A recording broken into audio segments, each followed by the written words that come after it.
اللہ رحمۃ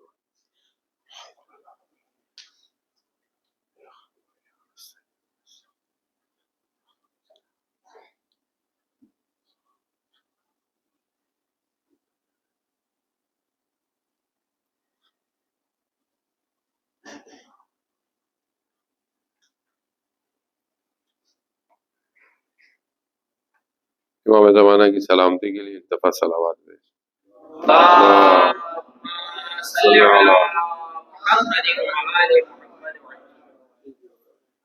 لا حول ولا قوة الا بالله العلي العظيم.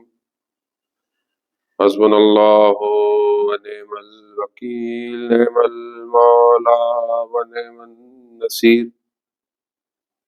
اعوذ باللہ من الشیطان الرجیم. بسم اللہ الرحمن الرحیم.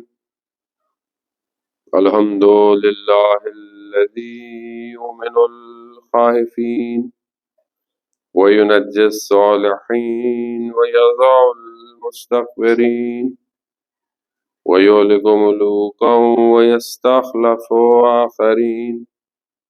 والصلاة والسلام علی رسول الثقلین محبوب رب المشرقین والمغربین جد الحسن والحسین نبینا سیدنا بالقاسم محمد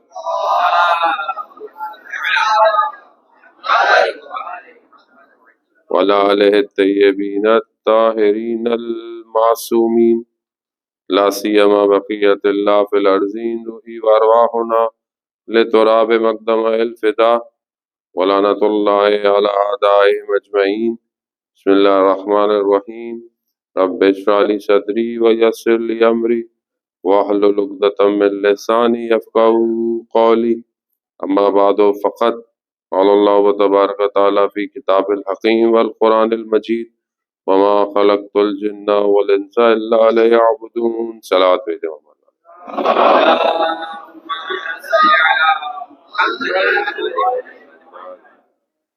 عزیزان محترم، ماہ مبارک رمضان کا ایک اور روزہ، اور خدا کی شکر گزار ہیں کہ پروردگار نے ہمیں آج بھی عبادت کی، دعا کی، نماز کی توفیق عطا فرمائی. شب دعائے توسل ہے، اور آپ جانتے ہیں کہ بہرحال دعائے توسل کی آج کی شب، اور بہرحال معروف ہے کہ منگل اور بدھ کی جو درمیانی رات ہے یہ مسجد سیلہ سے بہت معروف ہے. کہ علماء کرام کی جو سیرت ہوتی تھی وہ آج کی شب مسجد سیلہ جاتے تھے اور وہاں بہرحال دعائے توسل اور نماز اور عبادت کے بعد وقت گزارتے تھے. معروف یہی ہے علماء کرام سے بھی کہ جو 40 ہفتے تک 40 ویکس کنٹینیو مسجد سیلہ جاتا اور مغرب عشاء کی نماز اور اعمال انجام دیتا تو بہرحال وہ امام زمانہ سے زیارت کے لیے اس عمل کو انجام دیتے تھے. اور کافی علماء کی جو اوتھنٹک ہمارے پاس بکس ہیں اور اوتھنٹک ذرائع ہیں ان سے کہ بہرحال علماء کی امام وقت سے ملاقات ہے. اسی طرح بہرحال مسجد جمکران بھی جو کم المقدسہ کے قریب ہے وہ بھی بہرحال اسی حوالے سے تھوڑی معروف ہے. ایسا نہیں ہے کہ بعض لوگ سمجھتے ہیں کہ امام وہاں نماز پڑھانے آتے ہیں، ایسا نہیں ہے. البتہ امام سے لوگوں کی ملاقات ضرور ہوتی ہے، اس لیے بہرحال معروف ہے. ایک شہید کی زندگی میں ملتا ہے کہ جب وہ جنگ کے اندر اسے کوئی ڈیوٹی دی جاتی تھی بڑی امپورٹنٹ، تو وہ انکار کر دیتا تھا، حالانکہ اس کے اندر مینجمنٹ کی صلاحیت بھی تھی، اس کے اندر اتنی کیپیبلٹیز تھی، لیکن جب بھی اس کو کوئی ڈیوٹی بڑی ملتی تھی تو وہ کہتا تھا کہ میں نہیں کروں گا. اور اگر بہت پریشر ڈالتے تھے تو وہی کہتا تھا کہ میں ٹیوزڈے اور وینسڈے کی مارننگ تک مجھ سے کچھ نہیں پوچھنا. بہرحال میں اس کو ایک ڈیوٹی دے دیتے تھے، پھر جب اس کو کچھ اور انہینس کرنے لگتے تھے پھر وہ انکار کرتا تھا. پھر جب اسے کہتے تھے وہی کہتا تھا کہ ٹیوزڈے اور وینسڈے مارننگ تک مجھ سے کچھ نہیں پوچھنا. تو بہرحال اس نے اس سے ایک دفعہ اس کے جو اس کا اوپر ہیڈ تھا اس نے اسے بلایا، اس سے پوچھا کہ آخر وجہ کیا ہے کہ جو تم یہ کہتے ہو کہ ٹیوزڈے اور وینسڈے کی مارننگ تک مجھ سے کوئی سوال نہ کیا جائے، تو ماجرا کیا ہے؟ تو کہتا ہے کہ میں ہر ٹیوزڈے کو نکلتا ہوں یہاں سے اور میں مسجد جمکران جاتا ہوں اور 2 رکعت نماز امام زمانہ سے توسل کی جو ہے استغاثہ امام زمانہ پڑھتا ہوں اور پھر صبح تک میں واپس آ جاتا ہوں۔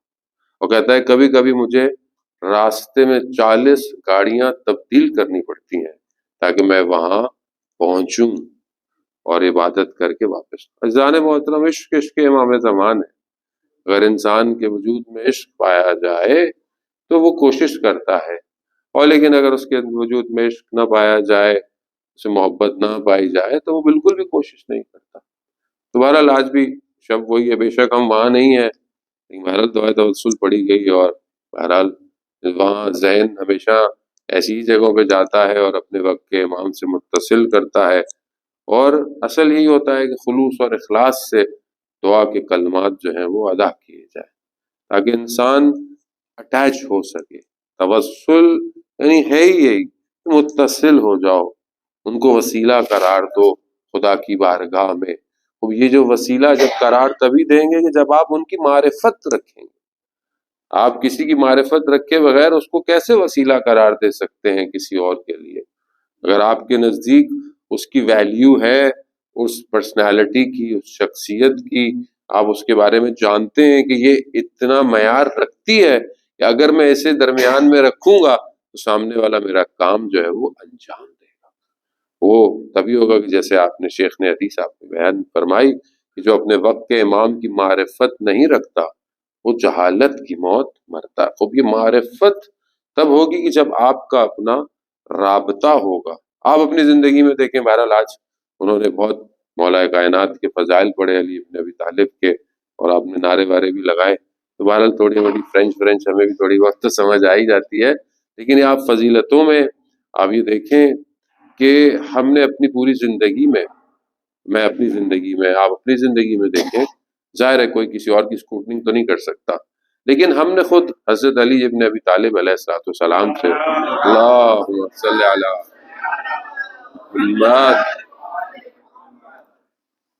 سے کب ہم نے گفتگو کی ہے زندگی میں، کب ہم نے امام سے گفتگو کی ہے کہ امام کہتے کسے ہیں، امام سے کب بات کی ہے، کب ہم زندگی میں پھنسے ہوں اور ہم نے امام کو پکارا ہو۔ خوب مسجد میں ڈیفینیٹلی لوگ پکارتے ہیں، بعض اوقات زبان پہ بھی رہتا ہے انسان، یہ تو بہرحال ہمارے پیرنٹس کی محنت ہے جو ہم بولتے ہیں یا علی مدد، لیکن آپ نے خود کبھی زندگی میں بیٹھ کر تنہائی میں حضرت علی سے گفتگو کی؟ کبھی نجف گئے اور مولا سے بات کی، یا سامنے صرف زری کو ہاتھ لگایا، چوما اور سلام کیا، تصویریں کھینچی، سیلفیاں کھینچی اور باہر آ گئے، یا اسٹیٹس اپڈیٹ کیا کہ آئی ایم ان نجف؟ یا کبھی خود گفتگو کی، کبھی کلام کیا، کبھی اپنے آپ کو کھولا ان کے اوپر؟ کیونکہ معرفت کا مسئلہ ہے، معرفت ضعیف ہے۔ جب آپ کو معرفت نہیں ہوگی تو ظاہر ہے آپ اس تھراٹ کے ساتھ نہیں بھاگیں گے، اس تھراٹ کے ساتھ نہ دوڑیں گے، نہ دروازے کھٹکھٹائیں گے۔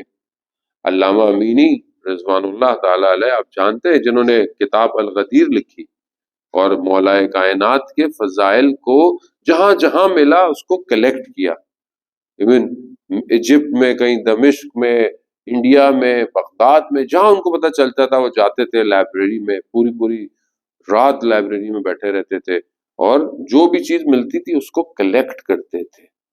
خب یہ کلیکشن نے ان کو بہرحال، اس زمانے میں ظاہر ہے آپ جانتے ہیں کہ حکومت، اچھی حکومتیں نہیں تھی اس زمانے میں، کوئی ایک فوجی تھا، اس کا بیٹا جو ہے وہ شدید بیمار ہو گیا اور ڈاکٹروں نے اسے جواب دے دیا، کہا کہ بہرحال اس کو واپس لے جاؤ، کوئی فائدہ نہیں ہے ہاسپٹل میں رکھنے کا۔ تو اس نے ایک لیٹر لکھا علامہ امینی کو اور کہا کہ جس مولا کے فضائل آپ شہر شہر، سٹی سٹی، کنٹری کنٹری جا کے کلیکٹ کرتے ہیں، مجھے میرے بیٹے کو شفا دلا دیں۔ انہوں نے لیٹر کو کنورٹ کیا، ادھر بسم اللہ لکھی اور کہا کہ جاؤ، تمہیں مولا نے بیٹا دیا، اس کو لپیٹا، اس کو بھیج دیا۔ یہ لیٹر ادھر گیا، خود ابا اوڑی اور مولا کے حرم گئے، زیارت جامع کبیرہ پڑھی، اور اس کے بعد کہا مولا ایک حوالہ بھیجا ہے، عزت رکھ لیجئے گا۔ وہ وہاں سے پتہ چلا، پیغام آیا، بچہ جو ہے وہ بالکل ٹھیک ہو گیا اور ہدیہ اور تحفے آ گئے۔ خوب یہ کیسے ہوا؟ کیونکہ بہرحال ایک شخص کچھ علی کے لیے کر رہا ہے تو علی بھی اس کی عزت رکھ رہا ہے۔ وہ اصفہان کا مشہور واقعہ جو ریڑھی پر حمل کرتا تھا اور سامان کو اٹھا کے لے جاتا تھا، تو ایک ورکر کام کر رہا تھا بلڈنگ میں، وہ گر گیا اوپر سے۔ جیسی گرا، اس نے ہاتھوں کو یوں کیا اور بڑے آرام سے اس کے ہاتھوں میں آیا رکھے، لوگ پریشان ہو گئے، کہا یہ کون ہے؟ یہ ولی خدا ہے، یہ تو لیبر ہے، ڈیلی سامان اٹھا کے لے کے جاتا ہے۔ بہت اس سے پوچھا، تو اسے بہت اصرار کیا کہ یہ کیا کیا تم نے؟ کہا میں نے ساری زندگی وہ کیا جو مجھے خدا نے کہا ہے، اور اگر آج میں نے کچھ اس سے کچھ کہا تو وہ کیسے میری بات کو رد کرتا۔ تو بات اسی رابطے کی ہے، بات اسی بندگی کی ہے۔ حضرت محمد مصطفیٰ صلی اللہ علیہ وآلہ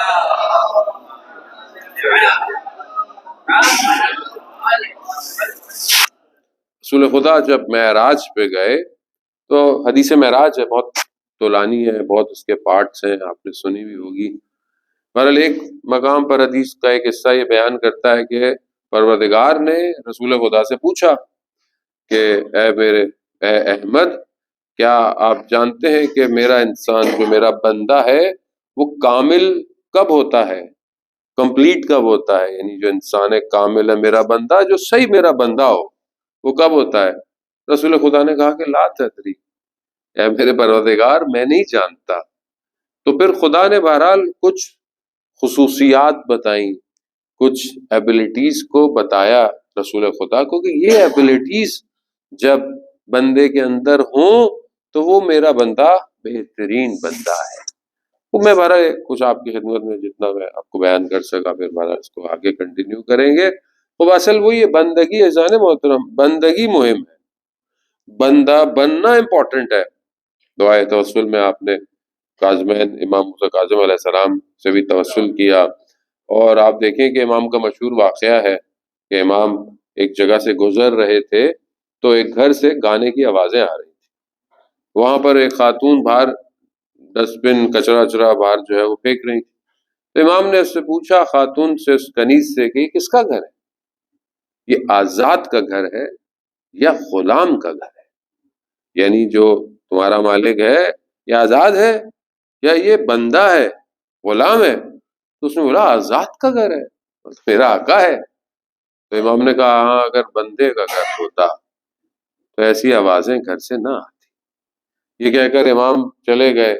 جب کنیز واپس گئی تو اس کے مالک نے پوچھا کہ تمہیں کیوں دیر ہوئی؟ تو اس نے بتایا ایسے ایسے۔ امام نے اس سے یہی کہا کہ یہ آزاد کا گھر ہے یا غلام کا گھر ہے۔ ایک جملہ امام کا، ایک جملہ، سوچیں ڈائریکٹ بھی نہیں تھا، کنیز کے ذریعے سے پہنچا، لیکن کیونکہ کلام معصوم تھا، سیدھا جا کر قلب پر لگا اور قلب کو ٹکڑے ٹکڑے کر دیا۔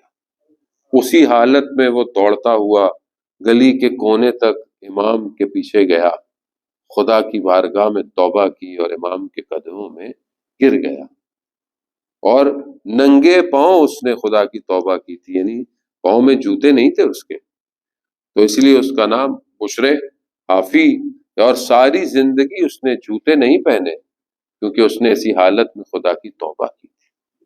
تو اصل جو ڈیزگنیشن ہے وہ کہ اٹس ویری امپورٹنٹ کہ وی ہیو ٹو اسٹڈی، اور پڑھائی اور ایجوکیشن اور جاب اور پوسٹ، یعنی آپ کی آئی ڈی، آپ کا ڈیزگنیشن کیا ہے، وٹ ویلیوز، ڈیفینیٹلی آپ دنیا میں رہتے ہیں، آپ کو کام کرنے ہیں، سارے کام ہیں، مگر اصل آئیڈینٹی جسے ملائکہ دیکھ رہے ہوں وہ آپ کا ہیش ٹیگ بندگی ہے، یعنی آپ کا وہ ہیش ٹیگ ملائکہ کو نظر آنا چاہیے۔ ابھی ہم ویسے تو بہت ہیش ٹیگ لگاتے ہیں اپنی ہر چیز میں، انسٹا میں، فیس بک، یوٹیوب، تاکہ وہ زیادہ سے زیادہ سرچ میں آئے۔ جانے محترم، جو اللہ کی طرف سے ہیش ٹیگ ہے جو سب سے کمال پر ہے وہ بندگی ہے، یعنی انسان خدا کا بندہ بن جائے۔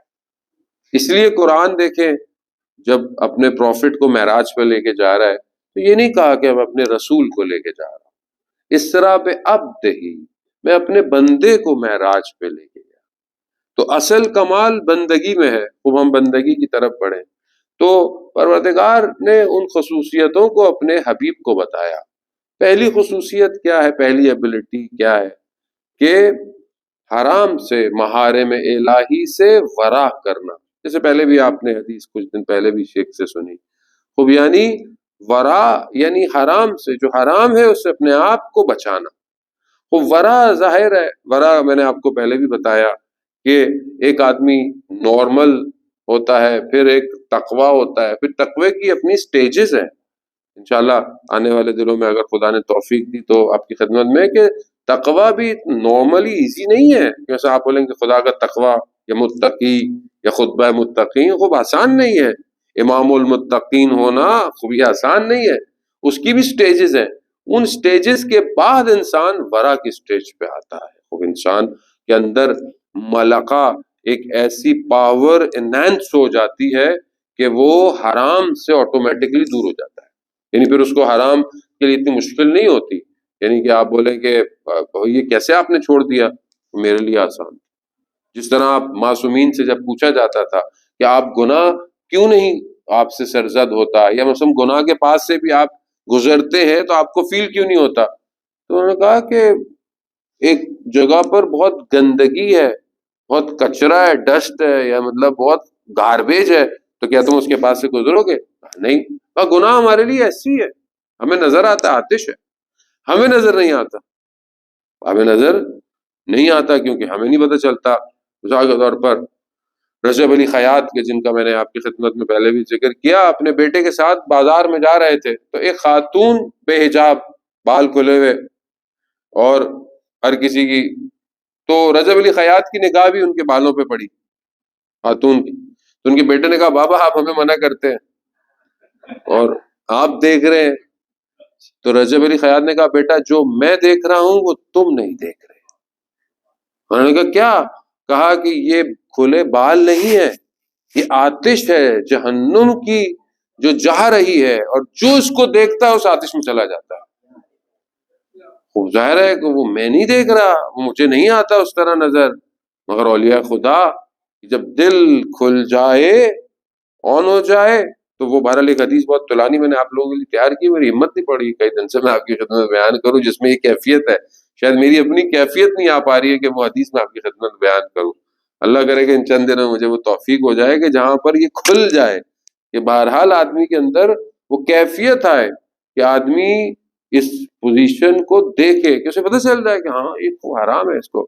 لیکن کیونکہ ہم نارمل زندگی میں ہمیں پتہ نہیں چلتا کہ مطلب ڈفرینس. اب وہ جو مہارے میں الہی ہیں، اگر کوئی آدمی اس سے اپنے آپ کو بچاتا ہے تو یہ بندگی اس کی صفت ہے. اب بچانا کیا ہے؟ مطلب خود گناہ کیا ہے actually, we have to study کہ گناہ ہے کیا. اب جیسے ہم چھوٹے تھے، میں تو چھوٹا نہیں، میری بیٹی جو بڑی ہوگی ماشاءاللہ، چھوٹی تھی تو ہم بار بار کہتے یہ نہیں کرو جنت میں جاؤ گی، یہ کرو گی تو جنت میں جاؤ گی، یہ کر. وہ بچی شادی تھی، اس نے بولا کہ جنت ہے کہاں بابا، جنت کہاں ہے؟ اب اس کو خوب بات وہی ہے کہ جب آپ گناہ کی بات کرتے ہیں تو گناہ کی ماہیت کیا ہے، گناہ ہے کیا، اس کو پہلے انڈرسٹینڈ تو کریں، تب آپ کو پتا ہے میں گناہ چھوڑوں. جو ہمیں پتہ ہی نہیں ہے گناہ ہے کیا، گناہ سمجھ میں نہیں آتا. بچوں کو بولو یہ نہیں کرو وہ نہیں کرو، بچے ادھر سے سنتے ہیں ادھر سے اڑا دیتے ہیں، بولے پتہ نہیں ابا تو بولتے ہی رہتے ہیں ساری چیزیں. وہ ماں باپ، یا مطلب ایک نیچرل سی بات ہے، بس اپنی نگاہوں کو کنٹرول رکھو، نگاہوں کو نامحرم سے بچاؤ، اپنے آپ کو نامحرم ریلیشن شپ سے. خوب یہ نہیں فیل ہوتا انسان کو، پتہ نہیں چلتا انسان کس وادی کے اندر گھوم رہا ہے. ویسے بھی سوشل میڈیا اور یہ ساری چیزیں، اس نے تو سارے حدود اور بریکس ختم کر دیے نا. اب تو کوئی شرم حیا سب ختم ہو گیا، انسان کو پتہ بھی نہیں ہے. ہر آدمی بعض اوقات دینی چکر میں، بعض اوقات کاموں کے چکر میں، وہ ڈفرنس ختم ہو گیا ہے کہ وہ جو ایک معیار ہونا چاہیے. اب گناہ جو ہے وہ چند چیزوں سے اگر سمجھا جائے تو، مثال کے طور پر آپ دیکھتے ہیں کہ کسی نے گاڑی مار دی. اب جس نے گاڑی ماری، کس نے ماری، کہاں ماری، کس کو لگی. لیکن جب ایمبولینس آتی ہے تو یہ نہیں پوچھتی کس نے ماری کہاں ماری، کس نے پوچھتی لگی کس کو ہے. ایٹ دا اینڈ اس حادثے کا جو نقصان ہے وہ کیا ہے. گناہ ایسی ہے، ایک گناہ ہے خود، مثال کے طور پر جھوٹ بولنا، اور ایک وہ ہے جس نے جھوٹ بولا ہے، اس کی وجہ سے گناہ بڑھ جاتا ہے. ایک عام آدمی جھوٹ بولے، ایک عالم جھوٹ بولے، فرق ہے. ایک عام آدمی جھوٹ بولتا گو کے گناہ ہے، وہ بھی غلطی کر رہا ہے. لیکن اگر خدا نہ خواستہ ایک عالم سے غلطی ہو جائے، ایک ایسے بزرگ سے غلطی ہو جائے، ایک ایسے شخص سے کہ جو معتبر ہو، اعتبار رکھتا ہو کمیونٹی میں، وہ جھوٹ بولے، بہت فرق ہو جاتا ہے. یعنی پھر گناہ، یعنی وہ جو گناہ تھا وہ بڑھ گیا. یعنی چھوٹی گاڑی لگی، حادثہ الگ ہے، اور بس جا کے لگ جائے کسی کو، حادثہ الگ ہے، حادثے کی نوعیت الگ ہے. اب اس کے بعد گناہ کے بعد اثرات کیا ہوئے، یہ اس سے زیادہ ہے. ہو سکتا ہے حادثہ بڑا ہو، کچھ ہو، لیکن کسی کو بچ گیا، کسی کو کچھ نہیں ہو جائے گا، شکر ہے بچ گیا. لیکن گناہ ایسا نہیں ہے. آپ یہ نہیں کہہ سکتے کہ ہاں یہ تو چھوٹا گناہ تھا. نہیں، کسی روایت ہے، کسی گناہ کو چھوٹا گناہ مت سمجھو، بلکہ یہ دیکھو کہ گناہ کس کے مقابلے میں کر رہے ہو. گناہ کس کے مقابلے میں؟ گناہ ہے حدود الہی، یعنی جو خدا نے باؤنڈری ڈرا کی ہے، you are going out of that boundary, یعنی خدا کے حدود توڑ رہے ہو. خدا نے بارڈر بنایا ہوا ہے، اس بارڈر سے باہر نہیں جانا، اس بارڈر سے باہر گیا تو گناہ ہے. چاہے وہ ہر طرح کا ہو، چاہے وہ زبان سے ہو، چاہے وہ ریلیشن شپ سے ہو، چاہے وہ دیکھنے سے ہو، چاہے وہ عمل سے ہو، چاہے وہ ہاتھ سے ہو، چاہے وہ ریلیشن شپ کسی چیز میں بھی ہو. جو باؤنڈری ہے اس میں رہنا ہے. جب باہر گئے تو کس کے مقابلے میں آ گئے؟ انظر، دیکھو کہ گناہ کس کے مقابلے میں کر رہے. اب چاہے گناہ تم اجتماعی کر رہے ہو، چاہے گناہ تم ذاتی کر، ڈیفینیٹلی ایک شخص گناہ کرتا ہے اس کی ذات پہ نقصان ہوتا ہے، لیکن ایک شخص گناہ کرتا ہے اس کا گناہ پورے معاشرے پر اثرات ڈالتا ہے. سید الشہداء امام حسین علیہ الصلوۃ والسلام،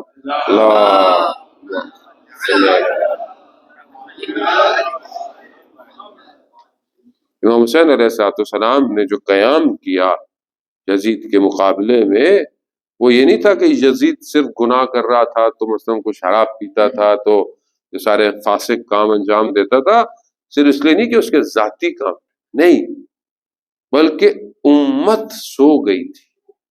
یعنی ایک ظاہری طور پر جو اسلام کی حاکمیت اپنے ہاتھ میں لی ہے، اس کے گناہ کی وجہ سے پورے معاشرے پر اس کے اثرات ہو رہے ہیں.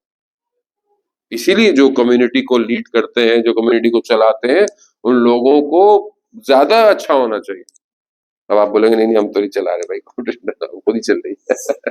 نہیں، عزیزان محترم بہت امپورٹنٹ ہے، کیونکہ بہرحال آپ کی پرسنالٹی ریفلیکٹ کرتی ہے معاشرے کے اوپر. سید الشہداء کا جو قیام تھا، کیونکہ اس گناہ کی وجہ سے صرف ایک شخص پر یا ایک فیملی پر اثرات نہیں تھے، اس گناہ کی وجہ سے پوری کمیونٹی سو رہی تھی، خواب میں تھی، اسے بیدار کرنا تھا. اسی لیے امام حسین نے اتنی بڑی قربانی دی.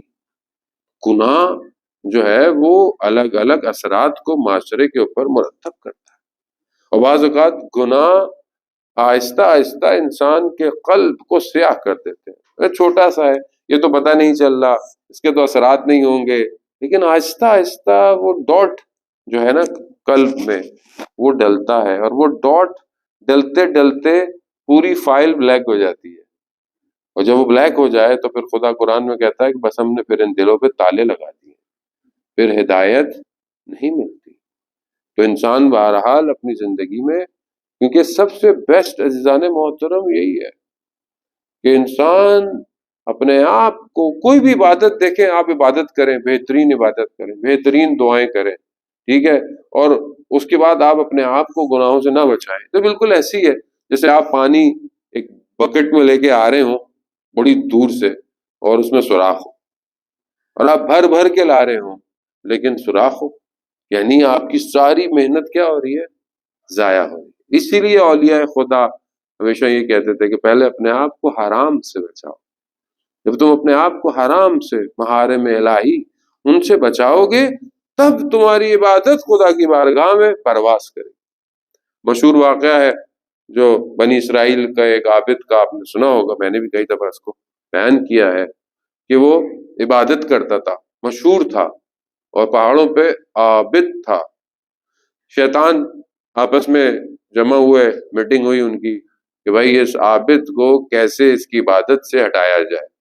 وہ ادھر ہے، آپ کو پتہ ہے شیطان آلویز آن ہے، ایکٹیو ہے. وہ ایسا نہیں ہے کہ شیطان جو ہے وہ کبھی سوتا ہوتا ہے، وہ اپنا کام پورا صحیح کرتا ہے. شیطان اپنا کام اپنی دیانتداری کے ساتھ کرتا ہے. جو اس کا کام ہے اس نے اللہ سے وعدہ کیا، اس کو چھوڑتا نہیں ہے کہ میں نہیں چھوڑوں گا ان کو، اور وہ اپنا کام کرتا رہتا ہے. تو بہرحال اس کی بھی اپنی مینجمنٹ ہے، اس کے بھی اپنے امپلائیز ہیں بہت سارے دنیا کے اندر. تو وہ ساتھ جمع ہو کے بیٹھا، اس نے بولا بھائی کیسا ہے؟ تو ایک نے کہا کہ کھانے سے، ایک نے کہا کہ اس کو اس سے اس سے الگ الگ الگ. اس نے کہا نہیں، یہ سب چیزوں کو کراس کر چکا ہے. تو ایک نے کہا کہ میں اس کو عبادت سے گراؤں گا. اب آپ دیکھیں کہ جو انسان کی ویک پوائنٹ ہوتا ہے اسے شیطان جانتا ہے. کیوں جانتا ہے شیطان؟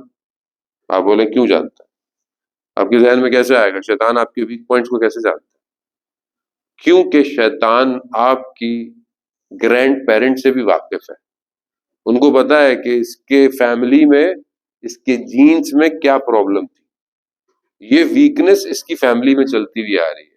وہ جانتا ہے، وہ وہیں سے آتا ہے، اور وہی وہیں سے. اور اس لیے قرآن اور آیات کہتی ہیں کہ آپ شیطان کو ہلکا مت سمجھیں. شیطان کو مت سمجھیں کہ مطلب شیطان سو رہا ہے یا نہیں. شیطان عدو مبین ہے، آشکار سخت ترین دشمن ہے تمہارا. بہرحال وہ ایک جوان کی صورت میں آیا، اس کا دروازہ کٹکھٹایا، جو بھی تھا. بہرحال میں کون ہوں؟ کہا جوان ہوں. کہا میں عبادت کرنا چاہتا ہوں، میرے گھر والے مجھے عبادت نہیں کرنے دے رہے، میرے پاس جگہ نہیں ہے. تو میں چلو جوان ہے عبادت کرے. اب وہ عبادت اس نے شروع کی، اور وہ عبادت کیے جائے، ایک ختم ہو، دوسری، تیسری. اب یہ عبادت کر کے اس نے بولا بھائی کچھ کھا لو، کچھ افطار کر لو، کچھ ایسا کر لو. کہا نہیں، پھر عبادت کیے جائے. پھر اس نے کہا بھائی تھوڑا آرام کر لو. کہا نہیں. اب یہ جو ہے وہ سو رہا ہے. اس نے دیکھا کہ وہ جو جوان ہے وہ عبادت کرتے کرتے پرواز کر رہا ہے. تو اس نے بولا کہ یہ کون سی عبادت ہے کہ میں اتنے سالوں سے عبادت کر رہا ہوں، میں پرواز نہیں کر پایا. تو اس نے اس سے پوچھا، اس کو بڑے واسطے دیے. تو کیونکہ مجھے بتاؤ. کہا نہیں، تم نہیں کر سکتے. کہا نہیں نہیں، مجھے بتاؤ، مجھے ایسی عبادت کرنی ہے. کہا کہ بہت مشکل ہے. کہا کیوں؟ کہا میں نے ایک گناہ کیا ہے، اور جب اس گناہ کو میں یاد کرتا ہوں تو میری عبادت اور آگے کی طرف جاتی ہے. اب وہ دیکھیں، اس لیے کہتے ہیں عبادت بغیر بصیرت کے بیکار ہے. یعنی بصیرت ہونی چاہیے، انسان کی آنکھ کھلی بھی ہونی چاہیے. صرف عبادتوں سے کچھ نہیں ہو سکتا. ہاتھ میں تسبیح استغفر اللہ استغفر اللہ، کچھ نہیں ہونے والا جب تک آپ کی بصیرت نہ ہو، آن نہ ہو کہ what's happening in the world. Actually آپ کو پتہ ہی نہ ہو حق کہاں ہے باطل کہاں ہے. تو وہ عابد بیچارہ سادہ سا عابد تھا. اس نے بولا کون سا گناہ؟ کہہ رہا تم نہیں کر سکتے. کہا نہیں، مجھے بتاؤ. کہا شہر میں جا کر ایک خاتون کی جو غلط کام کرتی ہے اس کے پاس جا کر گناہ کو کرو، پھر یہ اور پھر توبہ کرو. اب اس نے کہا میرے پاس تو پیسے بھی نہیں ہے. کہا یہ لو. شیطان نے پیسے بھی دے دیے، سکہ دیا. اب یہ نیچے اترا شہر میں. اب جب یہ نیچے اترا تو لوگ احترام کر رہے ہیں. عابد اتنے عرصے کے بعد پہاڑوں سے نیچے آیا ہے، اور اسے پوچھ رہے ہیں کہ اب اس نے اس کا پتہ پوچھا تو یہ سب لوگ سمجھے کہ یہ ان کو امر بالمعروف کرنے جا رہا ہے. وہاں پہنچا، دروازہ کھٹکھٹایا تو سولا کون؟ کہا میں ہوں. کہا کیسے آنا؟ وہ بھی پریشان. بولا کیسے آنا ہوا؟ کہا مجھے یہ کرنا ہے. کہا کہ کیسی باتیں کر رہے ہیں آپ، عابد ہے. کہا تمہیں اس سے کیا، پیسے لو اور اپنا کام انجام دو. بہرحال آپ دیکھیں کہ وہ خاتون معاشرے میں اس کا کردار اچھا نہیں تھا، مگر بصیرت رکھتی تھی. اس نے کہا کہ دیکھیں آپ یہ کام کیوں کرنا چاہتے ہیں؟ کہا کہ تاکہ میں توبہ کروں گا اور میری عبادت میں فرق آئے گا، عبادت اچھی ہوگی. اس نے کہا اگر خدا توبہ کا تمہیں موقع نہ دے پھر کیا ہوگا؟ یعنی ایک جملہ اس کا جو ہے وہ اس عابد کو جا کر ہٹ کیا. وہ کہا کہ وہ یقیناً شیطان ہے جو آپ کو گمراہ کر رہا ہے. آپ جائیں، اگر وہ ابھی بھی وہاں پر ہو تو آپ جو کہیں گے میں انجام دوں گی، لیکن اگر وہ نہیں ہوا تو سمجھ لے وہ شیطان تھا. اور یہ عابد واپس جاتا ہے، دیکھتا ہے وہاں کوئی نہیں ہوتا، پھر استغفار کرتا ہے، توبہ کرتا ہے، خدا کی بارگاہ میں شرمندہ ہوتا ہے. لیکن جیسے ہی عابد جاتا ہے تو یہ خاتون جو ہے اس کا ضمیر، اس کا انر جو ہے وہ اس کو کہتا ہے کہ تم نے اس کو تو کہہ دیا کہ توبہ کرو، یہ توبہ کا موقع تمہیں ملے گا کہ نہیں، تمہارا اپنے بارے میں کیا خیال ہے؟ یہ خیال آنا تھا تو اس نے توبہ کی، اور اسی رات کو وہ گریا کرتے کرتے اس کی ڈیتھ ہو گئی. دوسرے دن اللہ نے اس زمانے کے نبی کو وحی بھیجی کہ جاؤ ایک اولیاء خدا کا انتقال ہو گیا ہے، اس کا جنازہ پڑھا۔ وہ جانے محترم خوب جب انسان حدود الہی کو سمجھ جائے تو پھر یہ نہیں ہے کہ آپ نے لمبی لمبی عبادتیں کی کئی کئی سال، نہیں، خدا ایک لمحے میں اپنے بندے کو اپنا ولی بنا دیتا ہے، لیکن وہ رابطہ، وہ کنیکشن، وہ جو ہے وہ آپ کو کریٹ کرنا، اور وہ بہرحال زندگی میں بعض اوقات حادثوں سے، بعض اوقات کسی انسیڈنٹ سے، کسی چیز سے، کسی لاس سے، کسی گین سے بعض اوقات انسان جو ہے وہ حاصل کرتا ہے۔ وہ یہ پہلی چیز ہے کہ انسان اگر محارم الہی اپنے آپ کو حرام سے بچائے، ورا کرے، کنٹرول، اور اپنے اندر اس ملکے کو، یعنی وہ جو انسان کے اپنے اندر ایک ایسی پاور اور روزہ یہ ایبلٹی دیتا ہے انسان کو، جان محترم آٹومیٹکلی دیتا ہے، یعنی جیسے آپ اپنے آپ کو کنٹرول رکھتے ہیں، پانی نہیں پیتے، کھانا نہیں کھاتے، یعنی اتنا کنٹرول ہے، آپ نماز پڑھتے ہیں، نماز پڑھ کر جماعت کے ساتھ دعائیں، اس کے بعد بہرحال آپ افطار کرتے ہیں، مطلب آپ دیکھیں کتنا کنٹرول ہے کہ نماز کے اذان کے 15 20 منٹ 25 منٹ بعد بھی آپ اپنے آپ کو قابو رکھے ہوئے ہیں، پھر بھی آپ جا کر حملہ نہیں کرتے، اٹیک نہیں کرتے، آرام آرام سے۔ اور یہ بچے ماشاءاللہ جو کر رہے ہوتے ہیں، یہ ہم سے بھی لیٹ کھولتے ہیں روزہ بھی، ہمیں نہیں پتا اذان ہو رہی ہو، یہ کچھ کھاتے پیتے ہمیں نہیں پتا، لیکن بہرحال تو یہ چیز کیا ہے، یہ آپ کے اپنے اندر ایک پاور آٹومیٹکلی آپ کو دے رہی ہے کہ you can do all these things, you can cope your self, آپ کور کر سکتے ہو، شجاعت کر سکتے ہو، پاور ہے نا۔ خوب یہ پاور ہمیں باقی کاموں میں بھی تو آنی چاہیے۔ یہی پاور جو ہے وہ ہائیبرڈ گاڑی کی طرح جو بیٹری خود بخود چارج ہوتی رہتی ہے، روزہ اصل میں ہمیں اندر سے چارج کر رہا ہے۔ چارج اس لیے کر رہا ہے کہ تم نے بعد میں بھی چلنا ہے، یہ نہیں کہ روزہ ختم ہو گیا تھا چلو بھائی اللہ تعالیٰ بھی چلے گئے، سب چلے گئے، سب آن ہو گیا، ساری چیزیں نہیں، اس کو آگے لے کر ہمیں اپنے آپ کو چلانا ہے۔ صلوات بھیجتے محمد وآل محمد۔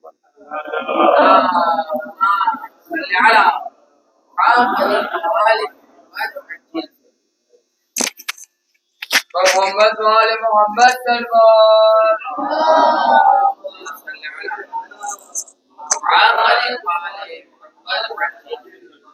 نعرہ تکبیر، نعرہ رسالت، نعرہ حیدری، محمد وآل محمد صلوات اللہ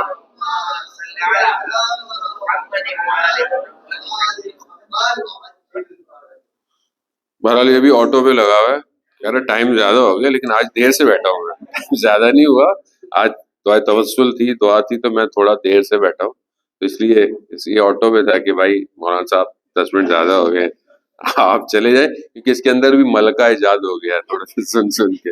تو بہرحال ہمیں بھی اپنے آپ کو جو ہے بزرگ بیٹھے ہوتے ہیں ان کے لیے بھی تھوڑا ظاہر سخت ہوتا ہے قرآن کی۔ بہرحال چند منٹ میں آپ سے بہرحال زیادہ وقت نہیں لوں گا، بہرحال اپنی گفتگو کو آگے باقی انشاءاللہ گفتگو کل کے پہلی چیز جو انسان کے اندر اللہ نے خصوصیت دی ہے وہ اپنے آپ کو محارم سے بچائے۔ جان محترم بہرحال شب توسل ہے، اپنے آپ کو متصل کریں۔ آپ دیکھیں گے جنہوں نے توسل کیا ہے اہل بیت سے وہ کبھی خالی ہاتھ واپس نہیں گئے، لیکن شرط خلوص اور اخلاص ہے، کیونکہ دیکھیں ہم ان کو کچھ نہیں دے سکتے مگر ہم ان سے لے بہت کچھ سکتے ہیں۔ ویسے بھی ان کو ہم سے کسی چیز کی ضرورت نہیں ہے، انہیں صرف اطاعت گزار چاہیے جو ان کی اطاعت کرتا، کیونکہ بہرحال ائمہ کا نام تھا تو میرے ذہن میں بہرحال اسی وقت آیا کہ آپ کے دلوں کو بھی مشہد مقدس لے کے چلوں، امام کے روزے کی طرف، امام کے حرم کی طرف، کہ انشاءاللہ آپ سب کو، ہم سب کو مشہد مقدس کی زیارت نصیب ہو۔ عزیزان محترم، ایک شخص جو ہے وہ بزنس مین ہوتا ہے، اس کا کاروبار بزنس ٹک ہو جاتا ہے، لون میں دب جاتا ہے، اور سمجھ لیں کہ بینک کرپسی کی طرف چلا جاتا ہے، کچھ اس کے پاس نہیں ہوتا، اس کو سمجھ نہیں آتا کہ میں کیا کروں۔ بہرحال اس کے ذہن میں آتا ہے خیال کہ میں چلتا ہوں حرم مشہد مقدس امام کی خدمت میں اور ان سے بہرحال توسل کرتا ہوں کہ بہرحال میرے لیے کچھ کریں، لیکن جانے کے لیے بیچارے کے پاس پیسے بھی نہیں ہوتے، تو بہرحال اس کی زوجہ کہیں سے کچھ قرض لے کر کچھ کر اس کو پیسے دیتی ہے، یہ جاتا ہے امام کی زیارت کرتا ہے، سارے کام کرتا ہے، زیارت کر کے واپس آ رہا ہوتا ہے تو وہ جیسے ہی جوتے اپنے لیتا ہے کفشداری سے تو دیکھتا ہے کہ اس کی جیب میں جو تھوڑے بہت پیسے تھے جو اس کو واپس جانے تھے وہ بھی گر گئے. اب یہ عجیب سا ہو جاتا ہے, واپس جاتا ہے, مولا میں تو آپ سے مانگنے آیا تھا, یہ تو میرے پاس جو تھا وہ بھی چلا گیا. اب عجیب سے آ رہا ہے, انسان کی حالت ہے, اسی حالت میں آ رہا تھا تو رستے میں اس کا پاؤں پھنستا ہے تو اس سے ایک سکہ ملتا ہے. بہرحال دیکھتا ہے ادھر کوئی ہے نہیں, ایک نارمل ایک سکہ سا ہوتا ہے, اٹھا لیتا ہے, جوتے لیتا ہے, باہر نکلتا ہے تو ٹیلی فون بوتھ آپ کو پتا ہے حرم کے پاس لگے ہوئے ہیں, تو وہاں دیکھتا ہے. اب کہتا ہے کہ کس سے مانگوں, کسی کو جانتا نہیں ہوں, کوئی میری پہچان نہیں ہے. اب عزت بھی ہے کیونکہ بہرحال وائٹ کالر آدمی ہے, سفید پوش ہے, معاشرے میں سوسائٹی میں جو لوگ ہوتے ہیں وہ کسی سے مانگتے نہیں ہیں. تو اس نے بولا کہ میں رینڈم یہ کوائن ڈالتا ہوں بوتھ میں اور ایک رینڈم نمبر ڈائل کرتا ہوں اور اس سے بولتا ہوں کہ میں میری مدد کرے. تو ظاہر ہے مجھے جانتا بھی نہیں ہوگا, تو اگر کرنی ہوگی تو میری مدد کر لے گا. تو ایک رینڈم نمبر ڈائل کرتا ہے, سامنے سے بندہ اٹھاتا ہے تو کہتا ہے کہ کون, کہتا ہے میں یہاں ہوں, میرے پاس پیسے نہیں ہیں, مجھے واپس جانا ہے. کہا کہاں کھڑے ہو, کہا یہاں کھڑا. کہا بس وہیں رکو, تھوڑی دیر میں آتا ہوں. کچھ دیر گزرتی ہے تو ایک بڑی اچھی گاڑی آتی ہے, تو اس کو پوچھتی ہے کہ تمہیں نے کال کی تھی, کہا آؤ بیٹھو. گاڑی اس کو لے جاتی ہے اور شہر کے ایک اچھے علاقے میں جہاں بڑے گھر ہوتے ہیں, جب گھر کے اندر انٹر ہوتا ہے دیکھتا ہے بہت بڑا گھر ہے, تو سامنے سے شخص آتا ہے, اس کو استقبال کرتا ہے, اس کو ریسیو کرتا ہے, کہتا ہے آؤ بیٹھو. کہا تم نے کال کی تھی, کہا وہ کال میں نے اٹھائی تھی. کہا کون ہو, کہا تمہاری کیا پریشانی ہے. دیکھتا ہے تھوڑی دیر میں اس کو چائے وائے ہوتا ہے تو اس کا ایک بچہ جوان سا آتا ہے, چائے دیتا ہے, یہ وہ. تو کہتا ہے تم پیسے چاہیے, کہتے تمہاری پریشانی کیا ہے. کہا ایسا ایسا ہے, میرا کام تھا اور وہ ایسا ایسا ہو گیا, اس میں نقصان ہو گیا, مجھے لوگوں کے پیسے دینے. کہا کتنے پیسے دینے. تو اس زمانے کے حساب سے بہت اماؤنٹ تھی, بڑی اماؤنٹ تھی. تو بہرحال وہ بتاتا ہے, سب شاید 100 ملین یا 150 ملین اس زمانے کے حساب سے ایک بڑی اماؤنٹ تھی تمان میں. تو وہ چیک لکھتا ہے اور پوری اماؤنٹ اس کو لکھ کے دے دیتا ہے, بولے یہ لو. کہا کیا, کہا یہ واپس کرو, اور کہا کہ یہ مجھے تم سے واپس بھی نہیں چاہیے. وہ تعجب کرتا ہے, پھر کہتا ہے اچھا تمہیں نیا بزنس کے لیے کتنے پیسے چاہیے. کہا مجھے اتنے پیسے ہوں گے تو میں نیا کروں. کہا ایک اور چیک لکھتا ہے, کہا یہ لو, اور کہا کہ اگر ہو جائے تو مجھے واپس کر دینا, ورنہ مسئلہ نہیں ہے. تو وہ پریشان ہو جاتا ہے کہ مطلب تم ہو کون اور تم اتنی میری مدد کیسے کر رہے ہو. تو وہ کہتا ہے کہ میرا بچہ جو چائے تم نے دیکھی جو چائے پلانا ہے, ہاں میرا ایک ہی جوان بیٹا ہے. کہا اس کو ایک عجیب مرض ہو گیا, ایک عجیب بیماری ہو گئی, جو میں نے یہاں بہت علاج کرایا لیکن اس کا علاج نہیں ہوتا تھا. پھر میں اس کو دنیا میں لے گیا, پھر میں کہیں انگلینڈ لے گیا اور وہاں گیا تو وہاں انہوں نے کہا کہ اس کے کچھ ٹیسٹ ہوں گے, اگر اس کے کچھ ٹیسٹ رپورٹیں, اگر اس کی ٹیسٹ کی رپورٹس پازیٹیو آئیں تو صحیح ہے, ورنہ اگر کچھ رپورٹس آگے پیچھے ہوئیں تو پھر بہت مشکل ہے کہ آپ کے بچے کا علاج ہو پائے. بہرحال وہ کہتا ہے کہ کچھ 4 ٹیسٹ تھے کچھ ایسے جس میں سب کو ایک جیسا آنا, لیکن 2 رپورٹس آئیں تو وہ نیگیٹو تھیں, اور اس ٹائم میں 2 کا انتظار کر رہا تھا. تو میں اچانک سے ہاسپٹل کے صحن میں آیا اور وہیں سے میں نے امام رضا سے اپنے آپ کو متصل کیا. کہا مولا گو کہ میں آپ کے شہر میں رہتا ہوں, آپ کا اچھا زائر نہیں ہوں, جس طرح مجھے آپ کی زیارت کرنی چاہیے, لیکن ہوں تو آپ کے شہر کا. مولا میرا ایک ہی بیٹا ہے, اس کو بچا. کہتے ایسی میں نے تھوڑی دیر میں دیکھا کہ وہاں سے جو میٹ تھا, جو نرس تھا, وہ آیا اور اس نے کہا کہ یہ 2 رپورٹس پازیٹیو آ گئی ہیں, اور ہم بہت تعجب کر رہے ہیں کہ یہ 2 رپورٹ پازیٹیو کیسے آئی ہیں. انہوں نے پھر دوبارہ ٹیسٹ کیے سارے, اور ساری رپورٹ پازیٹیو آئیں, اور وہ بچے کو امام نے شفا دی اور واپس. کہا اس وقت میں نے امام سے کہا تھا کہ اگر میرے بچہ ٹھیک ہو جائے تو میں آپ کے ایک زائر کو اتنا دوں گا کہ جتنا وہ تصور بھی نہیں کرے. کرا وہ دن اور آج کا دن ہے, میں حرم میں گیا, میں گلیوں میں گیا, مگر وہ مجھے زائر نہیں ملتا تھا, اور آج جب تمہارا فون آیا تو میں سمجھ گیا کہ امام نے آج اس زائر کو میرے پاس بھیجا ہے. وزان محترم, اصل رابطہ ہے, اصل کنیکشن ہے, ان کے یہاں دینے میں کوئی مشکل نہیں ہے. بہرحال ماہ مبارک ہے, ہم اپنے آپ کو ریڈی کریں, آمادہ کریں اور امام سے لیں کہ خاص طور پہ اس مہینے میں ہمیں وہ کیفیت ملے, وہ عبادت ملے, وہ دعا ملے, وہ گریہ ملے تاکہ ہم اپنے آپ کو خدا کے حضور پیش کر سکیں۔ وآخر دعوانا والحمد للہ رب العالمین۔ پروردگار تو رحمان ہے، تو رحیم ہے، تجھے ان عظیم ہستیوں کا واسطہ کہ جن کے لیے ہم نے نام لے کر دعائیں پڑھی ہیں، پروردگار وقت کے امام کے ظہور میں تعجیل عطا فرما، ہمیں ان کے ناصروں، ان کے مددگاروں میں شمار فرما۔ حاضرین مجلس میں جو بیٹھے ہیں پروردگار انہیں ان کی جائز خواہشات کو پورا فرما۔ جو بیمار ہیں اگر حاضرین میں ہیں، آپ کے دوست احباب رشتہ دار اولاد جو بھی ہیں، بہرحال مجھے بھی کئی لوگوں نے کہا ہے پروردگار ان سب کو شفائے کاملہ اور عاجلہ عطا، بے گناہ اسیروں کو کہیں پہ بھی ہیں انہیں جلد سے جلد رہائی عطا فرما۔ مسلمان جہاں بھی ہیں ان کی جان مال عزت آبرو کی حفاظت فرما۔ پروردگار اس بہترین مہینے کے صدقے میں، اس رحمتوں کے مہینے میں مسلمانوں پر رحم فرما۔ مسلمان جہاں مشکلات میں زندگی گزار رہے ہیں ان کے لیے آسانیاں فرما، انہیں آزادی کی جنگیں جو لڑ رہے ہیں انہیں کامیابی عطا فرما۔ ہمیں آپس میں اتحاد متحد ہو کر وقت کے امام کا منتظر بنا، اس کمیونٹی کو بھی اسی طرح کامیابی کی طرح وقت کے امام کے لیے تیار ہونے کی توفیق عطا فرما۔ اللہم ارزقنا زیارت الحسین فی الدنیا و شفاعتہ فی الآخرہ۔ صلوات بھیج دے محمد وعلی